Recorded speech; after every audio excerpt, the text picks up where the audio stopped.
Hello friends आज का यह लेक्चर है 14वां लेक्चर और इस लेक्चर का नाम है भारतीय संविधान का विकास। और इसका आज का जो पहला अधिनियम है हम लेकर के चल रहे हैं भारतीय परिषद अधिनियम 1861, क्योंकि जैसा कि आप जानते हैं प्रीवियस लेक्चर में हमने 1858 तक का जो एक्ट था वो हमने देख लिया था और उसका मैंने पूरा विकास क्रम आपको समझाया था। वो एक लेंथी वीडियो है, इसीलिए आपने देखा होगा कि उसकी जो व्यूअरशिप है प्रीवियस वीडियो से कम है। तो मैंने एक विचार किया है कि क्यों ना हम अलग अलग अधिनियम का छोटा वीडियो डाल दें, और आगे भी मैं यही रखने वाला हूं कि जितने भी वीडियो होगी उसमें पार्ट्स में उसे डालूंगा, मैं अलग अलग पार्ट्स बना करके, और हो सकता है कि वो डेली वीडियोस आने लगें। तो उसी क्रम को हम ध्यान रखेंगे कि एक लेंथी वीडियो नहीं डाल करके और एक टॉपिक वाइज वीडियो हम इस पर डालेंगे।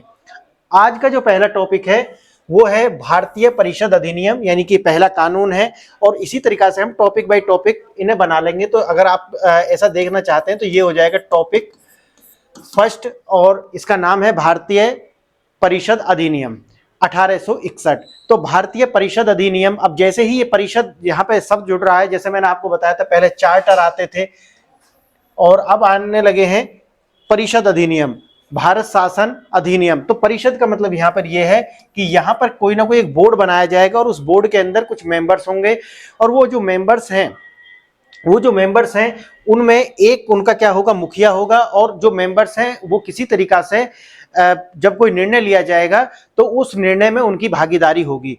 अब वो भागीदारी कैसे होगी, हम वो जितने भी एक्ट ये अधिनियम है, परिषद अधिनियम जो है, उनमें हम देखते हुए चलेंगे। क्या वास्तव में जो गवर्नर जनरल या वायसराय जो भी रहेगा, क्योंकि 1858 के बाद में जो गवर्नर जनरल है उसको वायसराय कहने लगे, तो यहाँ वायसराय की परिषद ये हो जाएगी, और वायसराय होगा और उसकी परिषद में कुछ मेंबर्स होंगे। और यहीं से आप देखेंगे कि धीरे धीरे जो भारतीय हैं उनको भी इसमें लाना प्रारंभ करेंगे। और ऐसा क्यों है, अगर वास्तव में आपको पूरी जो मेंटेलिटी समझना है, जितना भी ये जो साम्राज्यवादी अगर मानसिकता आपको समझना है, क्योंकि अगर आप पढ़ना चाहते हैं ये सारे अधिनियम, और ये अधिनियम आए हैं अंग्रेजी का, जो अंग्रेजी हुकूमत जब यहाँ पर थी तब, अगर आपको उनकी मानसिकता जब तक आप नहीं समझेंगे तो आपको ये जितने भी एक्ट हैं ये समझने में आएंगे नहीं। कारण क्या है कि ये कंफ्यूजन क्रिएट यहाँ क्यों होता है इन अधिनियम को लेकर के, ये हिस्ट्री में मैंने आपको बताया है। और ये कंफ्यूजन क्रिएट होता है जैसे ही भारत आजाद होता है, और आजादी के बाद में, क्योंकि आजाद क्यों होता है ये मैंने बताया, क्योंकि सेकेंड वर्ल्ड वार होता है, और सेकेंड वर्ल्ड वार में ही अमेरिका इतना पावरफुल हो जाता है, वो नहीं चाहता कि अब इंग्लैंड जो जिसको कहते थे कि इसका सूरज कभी नहीं छिपता, इसको अब शक्तिशाली रहने नहीं देना, क्योंकि एक जंगल में शेर तो एक ही रहता है। और सेकेंड वर्ल्ड वार के कारण अब जो ब्रिटेन था उसकी जो पावर थी वो जा चुकी थी, और पावर शिफ्ट होकर के अमेरिका के पास आ गई थी। अमेरिका चाहता था कि हमें क्या करना है कि अब जो कॉलोनाइजेशन होगा, वो दूसरी तरीका से होगा। दूसरी तरीका कौन सा है ये मैं कई लेक्चर्स में आपको बता चुका हूं। आज जो कॉलोनाइजेशन हो रहा है वो हो रहा है एमएनसीज के द्वारा, यानी कि मल्टीनेशनल कंपनीज जो होती हैं उनके द्वारा।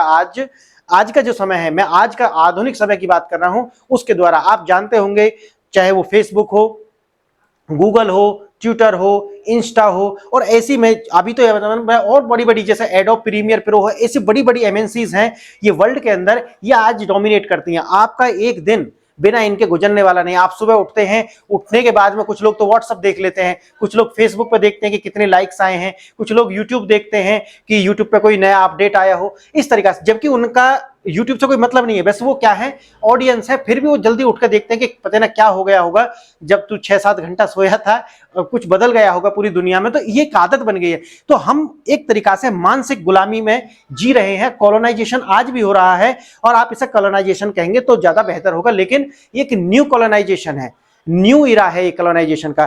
तो ये अगर आप पूरा जानना चाहते हैं और समझना चाहते हैं तो मेरे हिस्ट्री के जो लेक्चर्स हैं वो 6-7 यूनिट अभी आया है। जैसे ही हम पॉलिटी समाप्त करेंगे तो हम फिर हिस्ट्री से प्रारंभ कर देंगे। तो अगर ये आपको समझना है, उनकी सही मानसिकता आपको समझनी है, तो आप जाकर के हिस्ट्री के लेक्चर्स देखेंगे। आज का जो हमारा पहला एक्ट है वो है भारत परिषद अधिनियम। पहला एक्ट है भारत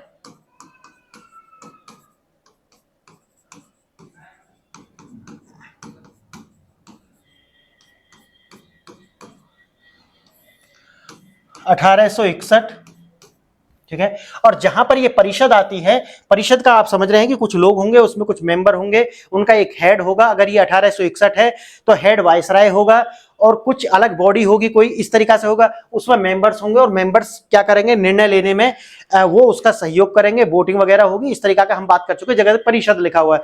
चार्टर में मैंने बताया है कि वो एक लीगल डॉक्यूमेंट है। अगर चार्टर लिखा हुआ है, क्योंकि ये शब्द आ रहे हैं ना, ये शब्द आए हैं ना, चार्टर आएगा, अधिनियम आएगा, भारत शासन अधिनियम, जैसे बोला मैंने, भारत परिषद अधिनियम। और शासन की जब हम बात करते हैं तो हम बात करते हैं कि अच्छा शासन या बुरा, यानी गवर्नेंस की हम बात करते हैं कि पूरी मशीनरी को कैसे चलाया जा रहा है, उस पर हम बात करते हैं। तो आज का आप इसे लिखेंगे, उसका पहला पॉइंट आप लिखेंगे वायसराय परिषद में। वायसराय परिषद में, क्योंकि आपको जानते हैं कि 1858 के जो भारत शासन अधिनियम है, उसके बाद में गवर्नर जनरल को वायसराय कहने लगे थे, और हम यहां पे वायसराय की ही बात करेंगे। तो वायसराय की जो परिषद है आप लिखेंगे इसमें वायसराय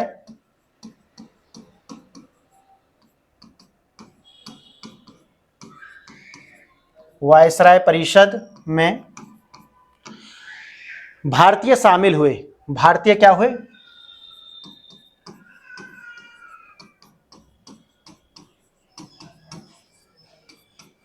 भारतीय शामिल हुए। कैसे थे ये, गैर सरकारी सदस्य के रूप में।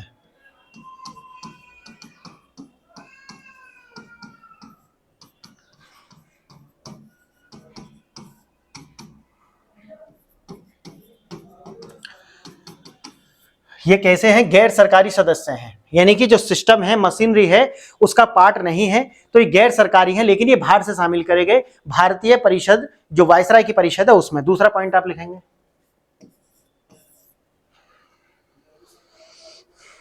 वो तीन भारतीय, यानी कि तीन भारतीय, जिनमें कौन कौन थे, तीन भारतीय, पटियाला के महाराजा, पटियाला के महाराजा, बनारस के राजा, बनारस के राजा,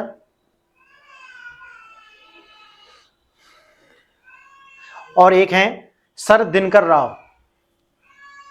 पहला कौन है, वाइस यहां पर है बनारस के राजा,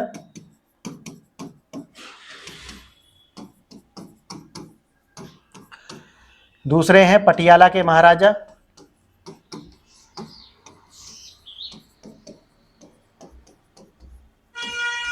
और तीसरे हैं दिनकर राव।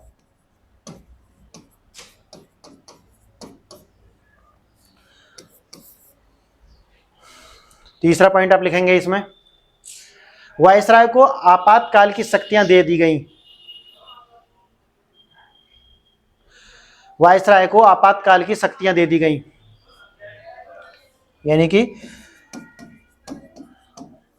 वायसराय को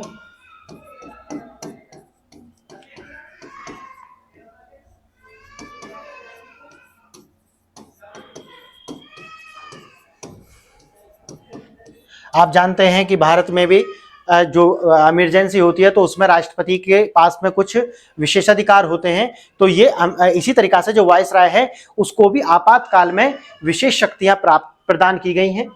नेक्स्ट देखेंगे,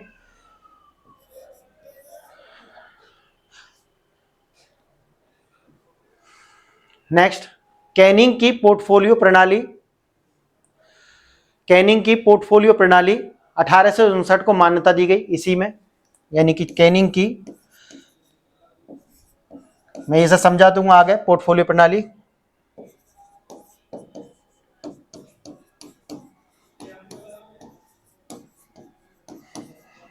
पोर्टफोलियो प्रणाली 1859 को मान्यता दी गई।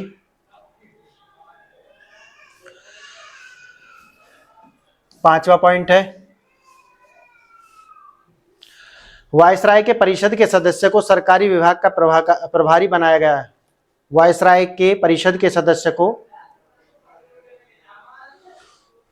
वायसराय के परिषद के सदस्य को सरकारी विभाग का प्रभारी बनाया गया।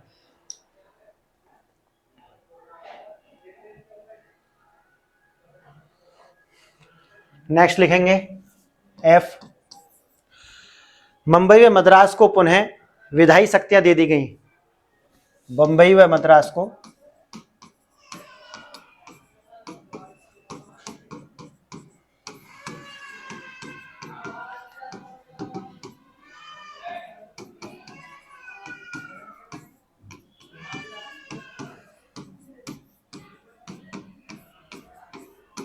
ठीक है।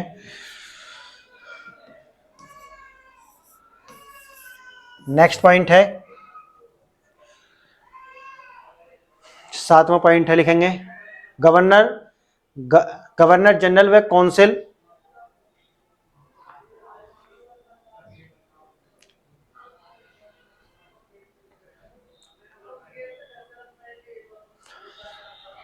नेक्स्ट लिखेंगे जी, लिखेंगे यानी कि 7वां पॉइंट लिखेंगे लेजिस्लेचर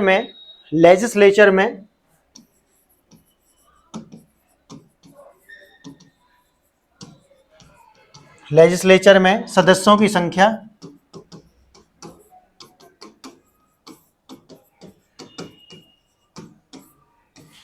बढ़ाकर 6 से 12 कर दी गई। समझ गए आप इसे? तो सदस्यों की जो संख्या है वो बढ़ाकर 6 से 12 कर दी गई। और प्रश्न पूछने का अधिकार भी दिया गया, लेकिन प्रश्न नहीं पूछ सकते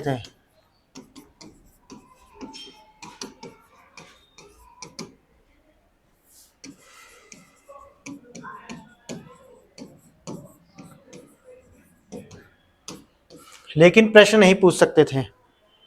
यहां तक समझ में आ गया आपको? आज का दूसरा एक्ट है